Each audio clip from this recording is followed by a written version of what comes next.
Headlines of VTV News. State President hosts welcome ceremony for Timor-Leste leader. Official reception for Vietnam's Prime Minister during state visit to India. And later on in our world news, UN Security Council holds emergency meeting on Middle East tensions.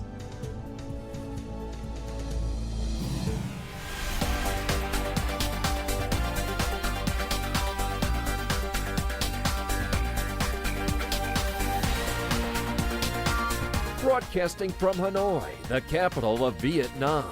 VTV News starts right now. Hello and welcome to VTV News, broadcast live to you from Hanoi. You're with me, Lina Pham, and here's the top news of the hour. State President Tô Lâm hosted a welcome ceremony on Thursday for the President of Timor-Leste, Jose Ramos Horta, who is on a state visit to Vietnam. State President Tô Lâm noted that the visit would bring a new momentum to the cooperation between the two countries. President Jose Ramos Horta conveyed his heartfelt condolences to the party, state and people of Vietnam on the passing of General Secretary Nguyễn Phú Trọng. Both leaders expressed satisfaction with the significant progress in bilateral relations, noting the sustained high-level exchanges and contacts. They acknowledged the encouraging results in economic and trade cooperation, with Viettel Telecom Group's investments impacting Timor-Leste's economic and social development. The two sides agreed to enhance exchanges at all levels and agreed to explore further cooperation in key areas such as agriculture, fisheries, telecommunications, education, oil and gas, infrastructure, tourism, and people-to-people exchanges.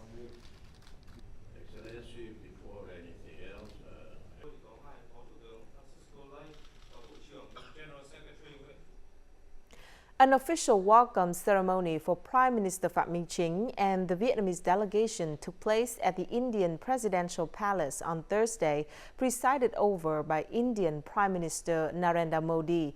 Prime Minister Modi expressed his pleasure that the visit would significantly enhance the bilateral relationship.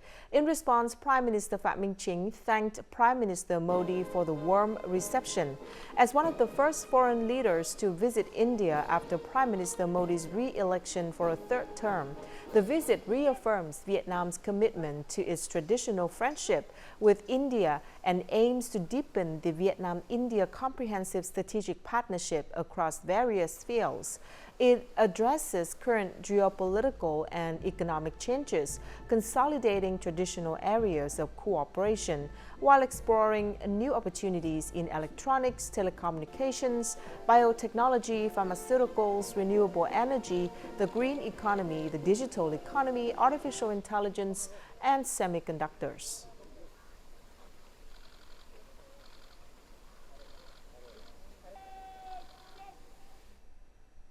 Welcoming Mr. Tokai Kisaburo, chairperson of the Policy Research Council of the Liberal Democratic Party, or LDP of Japan, chairman of the Vietnam National Assembly, Trần Thanh Mẫn, thanked the Japanese Prime Minister, the Speaker of the House of Representatives, the President of the Senate, and members of the National Assembly of Japan for sending condolences and a delegation to the funeral of Party General Secretary Nguyễn Phú Trọng.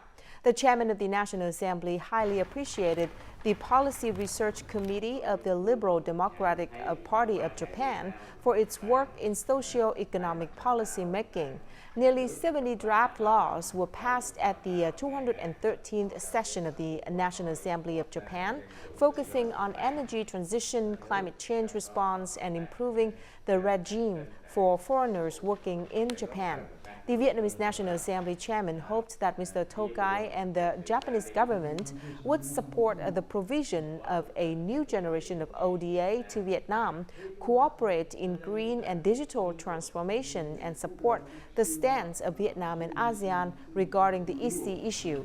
Both sides agreed to enhance the exchange of parliamentarians, especially young and female parliamentarians, to promote the sharing of legislative experiences. So far this year, the total export turnover of agricultural, forestry, and fishery products reached more than $34.3 billion. It was an increase of 18.8% compared to the same period last year. This is the positive results of the free trade agreements, or FTAs, that Vietnam have assigned. Taking advantage of FTAs will boost the agricultural sector to soon achieve the export target of $55 billion this year. This company's wood exports volume has increased by 15% compared to last year. They sell about 80 containers each month. By taking advantage of tariff incentives from new generation free trade agreements, the company has proactively accessed new markets with high demand for industrial wood products. India has emerged as a potential new market. The Japanese market also holds great potential for us. The global wood market at the end of the year is likely to outgrow the first months of this year. Vietnam has signed free trade agreements with more than 60 markets, including major economies such as China, the European Union, South Korea, Japan, and the UK. These opened many doors for Vietnamese agricultural products. The Comprehensive and Progressive Agreement for Trans-Pacific Partnership and the EU-Vietnam Free Trade Agreement have helped Vietnam's agricultural and food export turnover reach a double-digit growth rate. Companies should continue to take advantage of free trade agreements. They must diversify markets and increase output. Vietnamese companies must flexibly meet high technical barriers and mandatory green standards from many importing countries. The EU has issued many regulations related to the environment and labor, which require Vietnamese enterprises to regularly adapt and maintain systematic production. High transportation costs are also an obstacle to agricultural exports. Flexibility and the increased use of FTA incentives are solutions that the Ministry of Industry and Trade recommends to businesses to minimize the impact on export activities. The signed trade agreements have facilitated the expansion of Vietnamese exports. In the agricultural, forestry, and fisheries sectors, the total export turnover in the first 7 months of this year surpassed $34 billion, marking an increase of nearly 19% compared to the same period last year.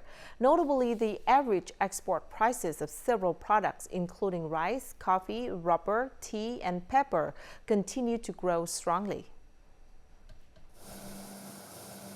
Coffee, rice, vegetables, and fruits contribute up to 70% of the agricultural product group's export turnover, exceeding $18 billion. Rice continues to affirm its position as a key agricultural product, ranking as the third largest supplier globally, while coffee has seen a remarkable growth rate of over 30% due to high export prices. Representatives of the agricultural sector highlight that the establishment of specialized cultivation areas is enhancing the quality of Vietnamese agricultural products to better meet export market standards. We have achieved significant progress after many years of restructuring short-term raw material areas and integrating them with processing zones and market linkages. This has become an important driving force for our growth. In addition to the driving force from raw material areas, industry associations attribute the results partly to increased purchases of Vietnamese agricultural products by major markets such as China, the US, the Philippines, Japan, and South Korea. It is hoped that state management agencies will collaborate with Chinese customs to expand the range of products permitted for export to China. Enhancing productivity, quality, and overall production and business efficiency remains a priority.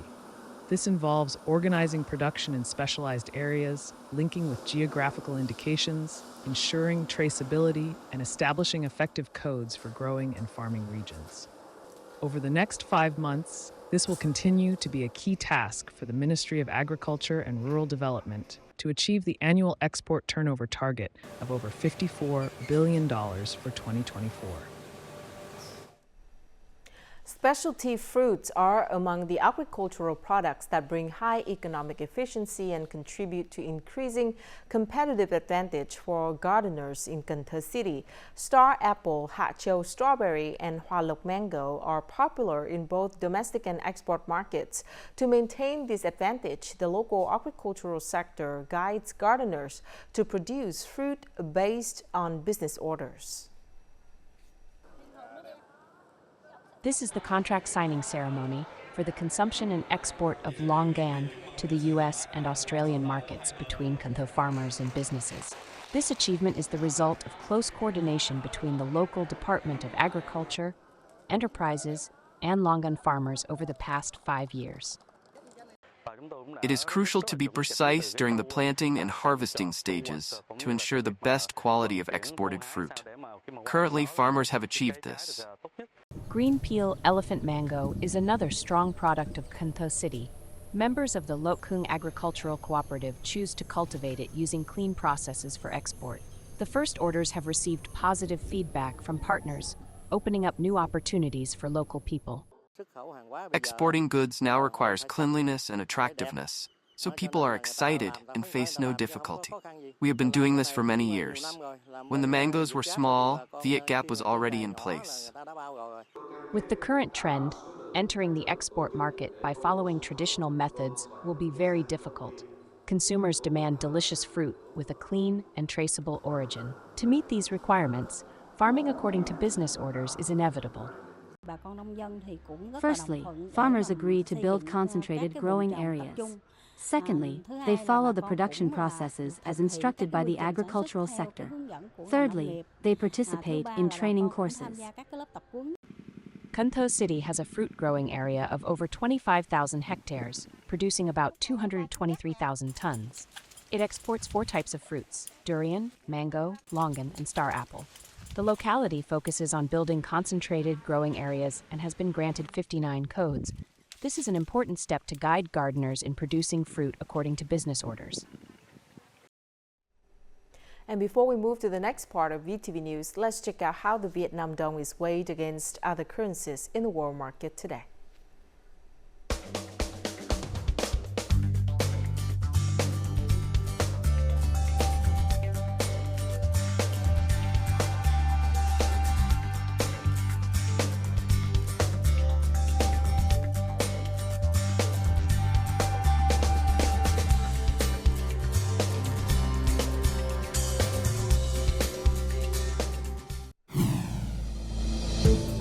Coming up next, banking sector implements solutions to promote credit growth. And Cham Towel attracts increasing number of tourists.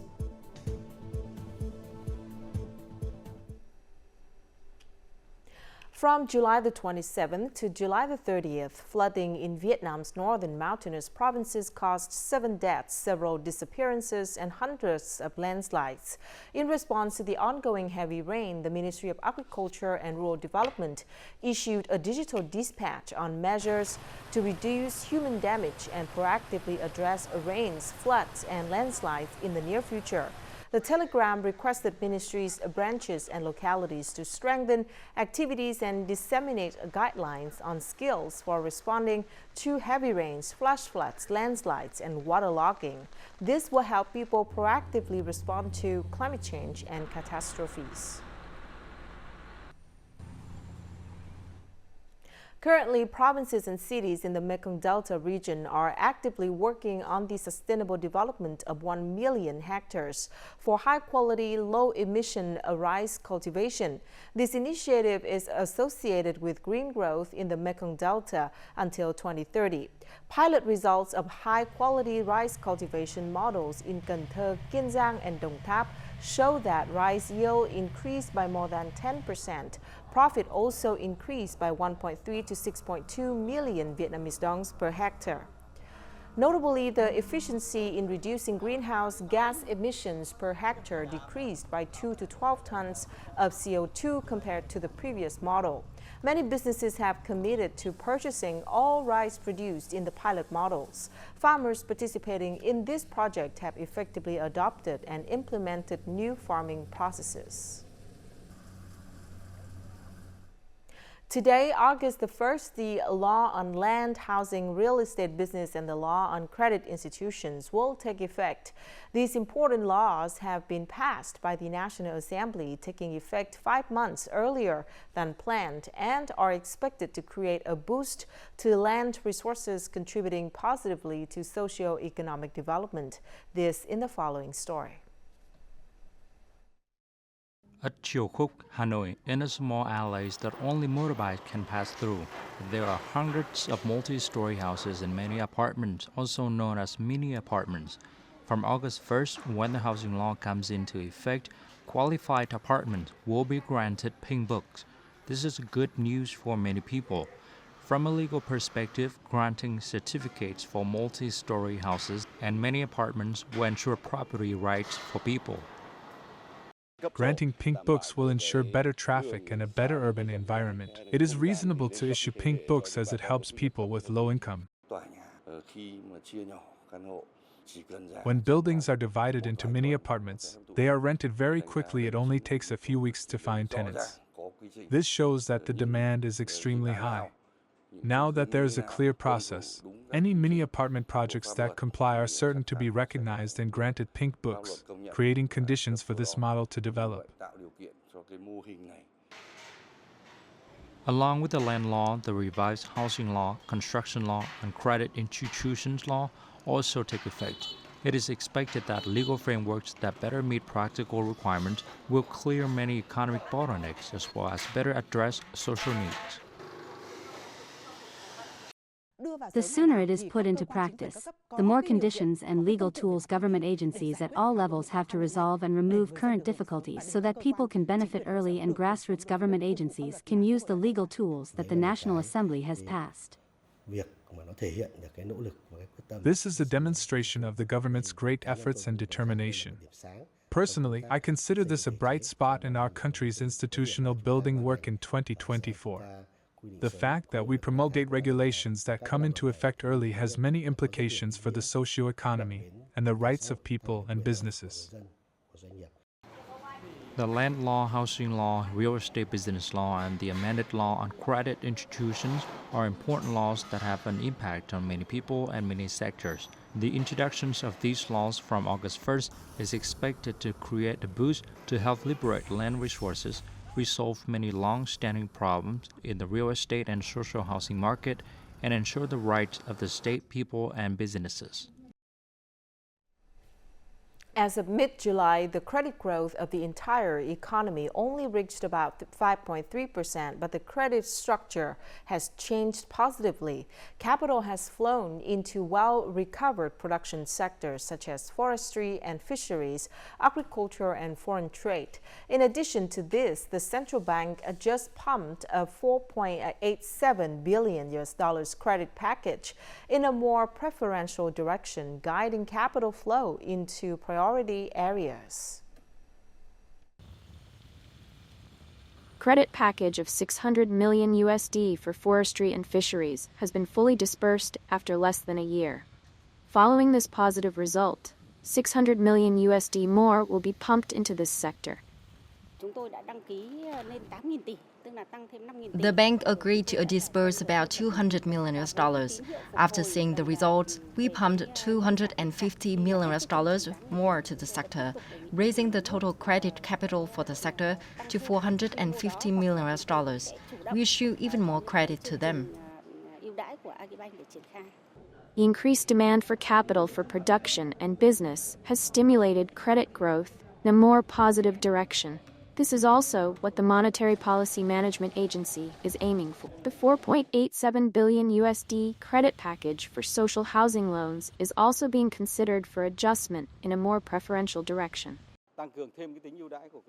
We are proposing to the government a policy on the $4.87 billion instead of a 2% reduction. The interest rate we propose will be 3% compared to the normal lending rate for home buyers. The term will be increased from 3 years to 5 years and an additional 5 years grace period. Credit package for social housing loans is not only limited to the 4 big commercial banks, but has also attracted other commercial banks to join in. Policies to attract borrowers are also being promoted. We have a credit package of $1 billion for home loans, with preferential interest rates from only 5.799% per year, lasting up to 20 years. This is a good policy for home loan borrowers. The recovery of production and business sectors, along with credit stimulus policies and stable interest rates, are positive signals in laying the foundation for positive credit growth and supporting economic development.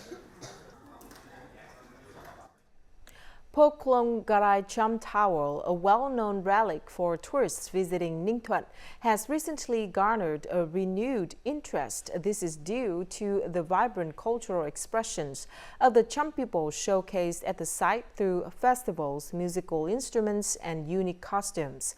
This distinctive feature has made the Cham Tower an appealing tourist destination, drawing numerous visitors this summer. Built around the 13th and 14th centuries, the Po Klong Garai Cham Tower stands as one of the most beautiful relics in Ninh Thuan today. What captivates visitors even more is the opportunity to immerse themselves in the life of the Cham village. At the Po Klong Garai Tower, local Cham people frequently gather to perform religious rituals, adding to the site's cultural richness. This daily practice of the local people contributes to the perception of the site as having a rich and long history. The tour guide is of Cham ethnicity, and their introduction transports visitors back to the ancient era of the towers. From traditional costumes and offerings to prayers, every detail offers a unique and immersive experience for visitors. When visiting Phan Rang, I want to experience the ancient Cham festival and immerse myself in Cham culture. The Po Klong Garai Tower is attracting between 800 and 1,000 visitors daily. This is a notable increase for the local community, as previously, only occasional groups visited the Cham Towers in Ninh Thuan. The Po Klong Garai Tower has retained its pristine beauty. With a large Cham population, it hosts regular worship ceremonies. As a result, the number of visitors is steadily increasing. Not only is it a preserved relic, but the Po Klong Garai Tower also serves as a cultural space deeply connected to the life of Cham villagers. This blend of historical preservation and cultural immersion makes the tower a compelling attraction for tourists. To celebrate the 70th anniversary of Hanoi's Liberation Day on July the 31st, the Center for Scientific and Cultural Activities at the Temple of Literature opened a thematic exhibition on the meaning of the dragon image on Dr. Stone tablets at the relic site.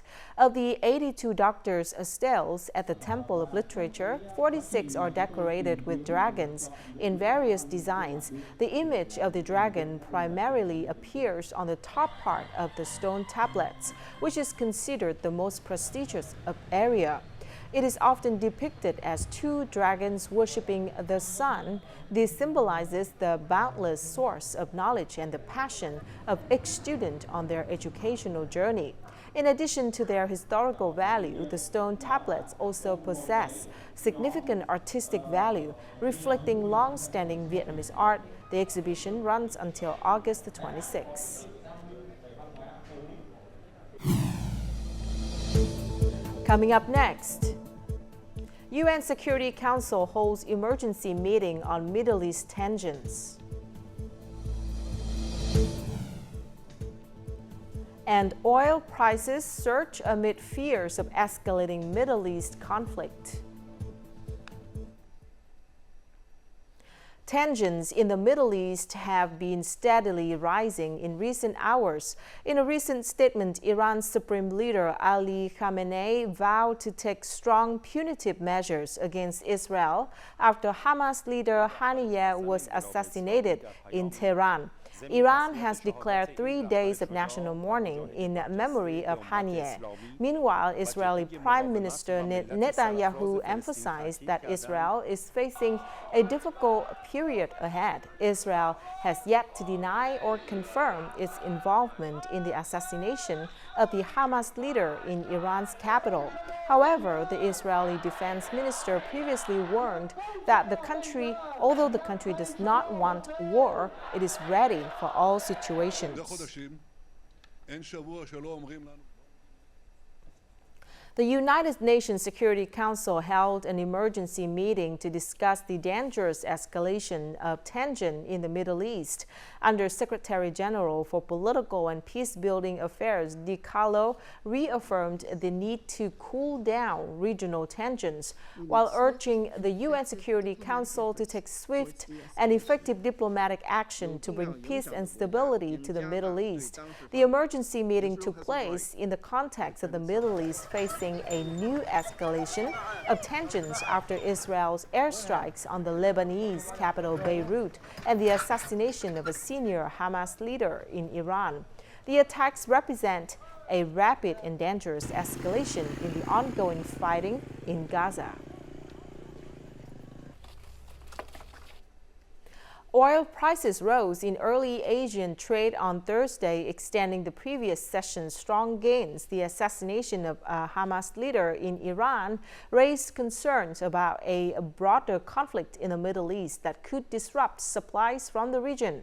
Brent crude increased by 67 cents to $81.51 per barrel, while U.S. light crude rose 69 cents to $78.60 per barrel.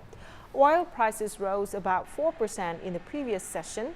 Additionally, U.S. crude inventories fell by 3.4 million barrels last week, more than 3 times the forecast, also helping to boost prices. However, factors like demand issues in China, the world's top crude importer, are still limiting the rise in oil prices. Top ministers from OPEC Plus will hold a virtual meeting of the Joint Ministerial Monitoring Committee on August the 1st.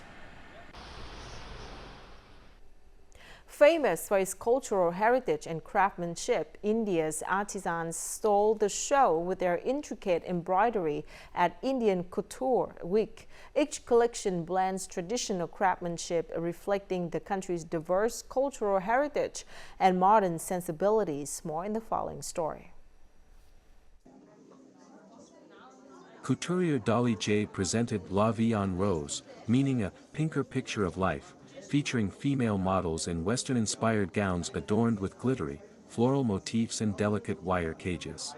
Behind the stage, Dolly J set up an installation of French patisserie and floral arrangements symbolizing inclusivity, along with samples of her designs showcasing the strength of Indian embroidery. This embroidery is very painstaking. We work hard for about 12 hours each day, and it takes 4 artisans to make one panel. This panel takes 2 to 3 days to complete when 4 artisans work on it together. Indian actress Sonakshi Sinha walked the ramp as Dolly J's showstopper, wearing a glittery pink cold shoulder dress with trailing sleeves and a thigh-high slit. I'm not much of a pink person, but it takes a vision of a lovely designer like Dolly G to put me in something like this, and then when you're in it, you automatically feel really beautiful. So today, pink is my color. While Dolly J's set featured floral arches made of pink roses, Couturier Valaya's stage design looked like something out of a history textbook. It's my little attempt to keep history relevant. It's my little attempt to show history in a completely new language, not through books.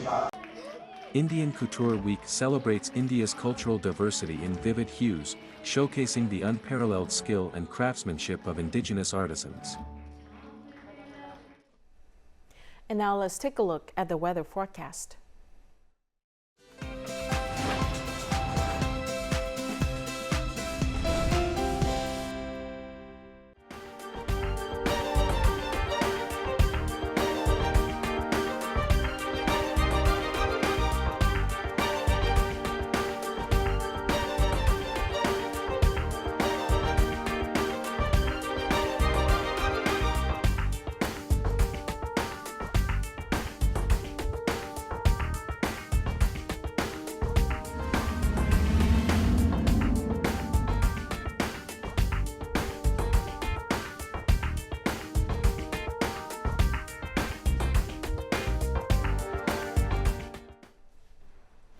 And that's it for this edition of VTV News. Thank you very much for watching. To rewatch our program, you can download VTVgo from App Store, Google Play, or tune in our YouTube channel at youtube.com/VTV4Go. Goodbye for now.